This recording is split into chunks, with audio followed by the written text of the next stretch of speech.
الحمد لله رب العالمين والعاقبة للمتقين والصلاة والسلام على أشرف الأنبياء والمرسلين.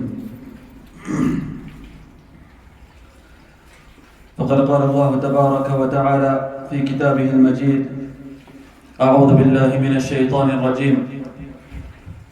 ومن يسلم وجهه إلى الله وهو محسن فقد استمسك بالعروة الوثقى وإلى الله عاقبة الأمور. وقال عليه أفضل الصلوات وأتم التسليم: إن العبد ليتكلم بالكلمة من رضوان الله ما يظن أن تبلغ ما بلغت فيرضى الله بها عنه إلى يوم يلقاه. وإن العبد ليتكلم بالكلمة من سخط الله ما يظن أن تبلغ ما بلغت فيسخط الله بها عنه إلى يوم يلقاه، أو كما قال عليه الصلاة والسلام. صدق الله العظيم وصدق رسوله النبي الكريم، ونحن على ذلك من الشاهدين والشاكرين، والحمد لله رب العالمين. اللهم لا نحصي ثناء عليك أنت كما أثنيت على نفسك وبنعمتك تتم الصالحات. Honorable scholars, respected elders and dear brothers in Islam, we begin by praising Allah subhanahu wa ta'ala and thanking Allah subhanahu wa ta'ala, who is our creator, our sustainer, our nourisher, and it is Allah subhanahu wa ta'ala who guides and protects. We find a narration of the Prophet Sallallahu, Alayhi Wasallam, wherein the Prophet Sallallahu Alaihi Wasallam said, Al-kalimatu al-hikmatu ضالة المؤمن حيثما وجدها فهو أحق بها. That a word of wisdom is a lost item of a believer. Wherever he finds it, he is most entitled to it. Meaning that at times we come across something that is authentic, something that is legit. As a believer, our immediate reaction should be getting hold of something that is authentic and taking it and putting it into practice. Ali Radhiyallahu said very profoundly, لنا علم وللجهال مال لنا علم وللجهال مال فإن المال يفنى عن قريب وإن العلم باق لا يزال. As for a believer, knowledge, wisdom, this is something unique, something profound. Jabi ibn Sulaim, he says, I came once, I saw a man, رأيت رجلا يصدر الناس في رأيه. I once saw a man, people were gathering around him, and whatever this man said, it was ultimate, it was the final, there was no negotiating what this man said. His word was final. And I inquired and asked about who this man is. That when he speaks, everyone obliges. Whatever he says, it's final, it's accepted. There's no negotiating when he says anything. Who is this man? قالوا Rasulullah. They said he is the Rasul of Allah Sallallahu, Alayhi Wasallam. This was the Rasulullah Sallallahu, Alayhi Wasallam. And as for Rasulullah Sallallahu Alaihi Wasallam, Urwa ibn Mas'ud, he says during the occasion of Hudaybiyah, he came to negotiate matters between the Muslims and the people of Makkah. He says, when I came to the gatherings of the Muslims to negotiate matters, I observed the companions of Rasulullah Sallallahu Alaihi Wasallam. When I observed the companions of Rasulullah Sallallahu Alaihi Wasallam, فوالله ما تنخم رسول الله صلى الله عليه وسلم نخامة إلا وقعت في كف رجل منهم فدلك بها جلده ووجهه. When I was sitting there, I was observing, by Allah, the saliva of Muhammad sallallahu alaihi wasallam never reached the ground. If he had to remove saliva from his mouth, it never reached the ground. That was not about it. وَإِذَا أَمَرَهُمْ ابْتَدَرُوا أَمْرَهُ. If he commanded, if he said anything, the Sahaba, the companions of Muhammad Sallallahu Alayhi Wasallam, they would immediately oblige. وَإِذَا أَمَرَهُمْ ابْتَدَرُوا أَمْرَهُ وَإِذَا تَوَضَّأَ كَادُوا يَقْتَتِلُونَ عَلَى وَضُوئِهِ. And when Muhammad Sallallahu Alayhi Wasallam, he performed wudu, they would get close to fighting for the remains of water that left his limbs.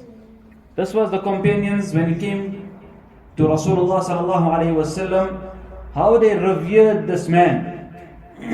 Anyways, coming back to Jabi ibn Sulaim, he says, I noticed this man, when he spoke, people obliged, people listened. I asked the people, who's this man? They said, he is Rasulullah Sallallahu Alaihi Wasallam. So he says, I plucked up the courage and I came to Rasulullah Sallallahu Alaihi Wasallam and I greeted him. I used the word Alayhi Salam. I greeted once, the Nabi of Allah did not reply. I said for the second time, Alayhi Salam. The second time the Nabi of Allah did not reply. I said, now what's going on here? I'm greeting the man, he doesn't reply me. But yet when he speaks, everyone listens. So then the Nabi of Allah Sallallahu Alaihi Wasallam turned to me and he said, Ya Jabir, when you greet or when you initiate the salam, don't say alayka salam. Use the words assalamu alayk. This is how you greet a believer. فَإِنَّ عَلَيْكَ السَّلَامُ تَحِيَّةُ الْمَوْتَى. Alayka salam is used to greet the deceased. When you're visiting a deceased person, this is the words you use, alayka salam, you change it around. So the Nabi of Allah Sallallahu Alaihi Wasallam taught him how to greet. When you greet people, assalamu alaikum, use that which is from the sunnah. And this is something that you and I should be doing. When we come across a believer, or when we meet a believer, how we greet this person, how we initiate the greeting to this person that we meet, this believer. We should avoid the norms of society. What has become the norms in our day and time? Avoid that. Use the greeting that is proven from the Quran and from the Sunnah. Assalamu alaikum wa rahmatullahi wa barakatuh. This is a greeting that we should greet with. It's not only a greeting, it is a dua asking Allah subhanahu wa ta'ala to bless this person. So anyways, Jabir says, the Rasul of Allah Sallallahu Alaihi Wasallam taught me the greeting. And then I plucked up the courage and I asked Rasulullah Sallallahu Alaihi Wasallam, I'had alayya, O Nabi of Allah, give me some advice, I want to share this with you. So Rasulullah Sallallahu Alaihi Wasallam gave him a few advices. And Allah, what profound advices. The first advice, La tasubbanna ahadan. Jabir, don't sway anyone. Don't sway anyone. La tasubbanna ahadan. Jabi says, from that day on, فَمَا بْسَبَبْتُ بَعْدَهُ حُرًّا وَلَا عَبْدًا وَلَا بَعِيرًا وَلَا شَاتًا. From that day on, I did not swear at an animal, let alone a human being. You know how many times we come across people, we work with people, we sit with people, we have friends, at times we're sitting with family, and the vulgarity that we use. We speak to human beings at times worse than what people would speak to animals or address animals. This is how at times we speak and address human beings, fellow human beings. Let alone that, sometimes it's people that are close to us. Yet we speak to them in with such vulgar words and terms. May Allah subhanahu wa ta'ala protect us. What Jabir says, فَمَا سَبَبْتُ بَعْدَهُ حُرًّا وَلَا عَبْدًا. From that day on, I did not swear at an animal, let alone a human being. There is a narration of the Prophet sallallahu alaihi wasallam, إِنَّ الْعَبْدَ لَيَتَكَلَّمُ بِالْكَلِمَةِ مِنْ رِضْوَانِ اللَّهِ مَا يَظُنُّ أَن تَبْلُغَ مَا بَلَغَتْ فَيَرْضَ اللَّهُ بِهَا عَنْهُ إِلَى يَوْمِ يَلْقَاهُ. At times, a person utters a statement. He doesn't understand the far-reaching good of the statement.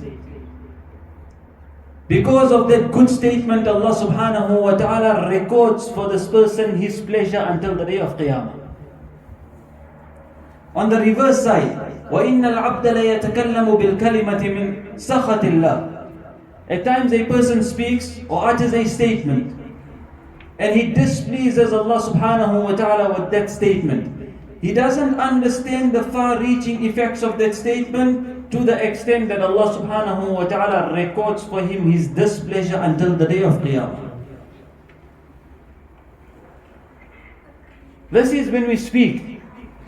We don't understand at times when we speak into people because of our vulgarity, because of the terms we use. We hurt someone. We break the heart of someone. And that, wallahi, is very, very serious. Very serious. When we hurt the next Muslim brother. Nonetheless, the first advice, لا تسبن أحدا. Jabi, don't insult anyone, don't swear anyone. The second advice Rasulullah Sallallahu, Alayhi Wasallam gave Jabi Radhiyallahu anhu. لا تحقرن من المعروف شيئا وأن تكلم أخاك وأنت منبسط إليه وجهك. The second advice, Jabir, don't trivialize any good action. Even if it be, when you see your brother, your Muslim brother, you greet him with a smile on your face. This also is an act of goodness. Many a times we might not consider this to be an act of righteousness or an act of goodness. This is also from righteousness, where you see another Muslim brother and when you greet him, you have a smile on your face. At times, wallah, we meet people. We meet people, and when we greet them, the way we reply as if they're owing us something.